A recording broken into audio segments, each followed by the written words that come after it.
नमस्कार दोस्तों, कैसे हैं आप सब? उम्मीद करती हूँ कि आप सब बहुत अच्छे होंगे। आज के वीडियो में हम बात करते हैं सुंदरकांड के बारे में। सुंदरकांड का जो पाठ है, किस समय करना चाहिए और किन-किन बातों का ध्यान रखना चाहिए। साथ ही कुछ ऐसी बातें जो कि मेरे सब्सक्राइबर का कमेंट्स में मुझे आया था, वो भी मैं आप लोगों के साथ शेयर करूँगी। साथ ही उसका जो रिप्लाई मैं तो कर चुकी हूँ, लेकिन फिर भी इस वीडियो में मैं कोशिश करूँगी कि थोड़ा बहुत मैं अच्छे से बता सकूँ। सुंदरकांड रामचरित मानस के 7 कांडों में से एक कांड है सुंदरकांड, जिसमें हनुमान जी के द्वारा सीता की खोज और राक्षसों का संहार का वर्णन किया गया है। इसमें दोहे, चौपाई और कुछ छंद भी लिखी गई है। सुंदरकांड कैसे पढ़ना चाहिए, कैसे नहीं, कुछ बातों को ध्यान देना बहुत ज़्यादा ज़रूरी है। सुंदरकांड जो है रामचरितमानस के 7 कांडों में से एक कांड है, जिसमें हनुमान जी के द्वारा सीता की खोज और राक्षसों का संहार का वर्णन किया गया है। इसमें दोहे, चौपाई, छंद भी लिखी गई है। संपूर्ण मानस में श्री राम के धैर्य और विजय की गाथा लिखी गई है, लेकिन सुंदरकांड में उनके भक्त हनुमान के बल और विजय का उल्लेख भी है। इसमें श्री राम के भक्त की विजय और सफलता की गाथा भी है। सुंदरकांड जब हम पढ़ते हैं तो किन-किन दशाओं में पढ़नी चाहिए, जैसे कि बहुत ज़्यादा अगर आपको बाधाएँ बढ़ती जा रही है, साथ ही ग्रह के कारण विशेषकर शनि हो, मंगल है, बहुत ज़्यादा खराब हो गया है, बहुत आप परेशान हैं, कर्ज़ बहुत ज़्यादा ले चुके हैं, यानी कर्ज़ में डूब गए हैं कहा जाए। अगर शत्रु का विरोधी शत्रु जैसे कि कहा जाए किसी भी समस्या से बहुत उलझ गए हैं, जैसे लगता है कि शत्रु आपके सामने है या किसी भी तरह का मुकदमा है, दुर्घटना है, इस तरीके के से यानी कहा जाए कि बीमारी से, हर तरीके से आप परेशानी ही परेशानी में घिरे हुए हैं। तो ऐसे में एकमात्र उपाय है सुंदरकांड। सुंदरकांड का पाठ कैसे करें?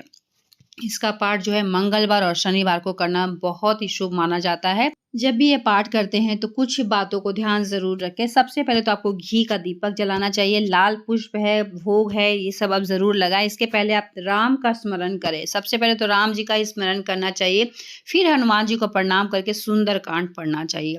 पाठ के अंत में हनुमान जी की आरती करें।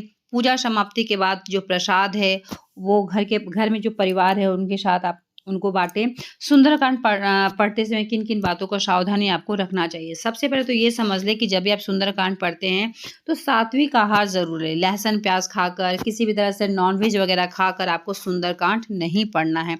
ब्रह्मचर्य का पालन करें। बिना श्री राम जी की पूजा किए हनुमान चालीसा हो या फिर सुंदरकांड हो, कोई भी चीज़ स्टार्ट नहीं करना चाहिए। और साथ ही एक भाव से करें, निस्वार्थ भाव से करें, तो आपका जो पूजा का फल है, वो कई गुना ज़्यादा बढ़ जाएगा। तो इस तरीके से करें, साथ ही जब भी आप पाठ करती जैसे कि देखिए मैं यहाँ मोड़ दी हूँ, अगर आधा आपको पाठ करना है और आधा रात जैसे कि एक दिन नहीं कर पा रही हैं, तो इसी तरीके से आपको आधा पाठ करना है और आधा में इसी तरीके से बुक को मोड़ देना है, जिससे कि फिर से आप स्टार्ट कर सकें, ठीक है? हनुमान जी को इसी तरीके से पंचमुखी अगर हनुमान जी है, तो इसी तरीके से रखें। अगर तुलसी का पत्ता है, ज़रूर रखें और नहीं है, तो तुलसी का इस तरीके से माला भी है, तो आप रख सकते हैं।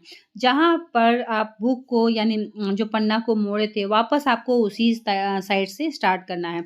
दाहिने हाथ जो है उसी से वहीं पर आपको ख़त्म कर यानी बायाँ साइड में आपको ख़त्म नहीं करना है, दाहिने साइड पूरा ख़त्म कर ले, पेज को मोड़ दें, फिर वापस से आपको उसी पेज से स्टार्ट करना है, ठीक है? कोशिश करें सुंदरकांड का जो पाठ करती हैं, तो एक दिन में आप एक समय बैठे तो एक समय में ही ख़त्म कर लें, लेकिन अगर पॉसिबल नहीं है तो आधा सुबह कर लें और आधा शाम को कर लें, लेकिन एक ही दिन ख़त्म करना होता है। ऐसा नहीं कि आधा आज किया, आधा कल किया, आधा परसों किया, इस तरीके से पाठ नहीं किया जाता है।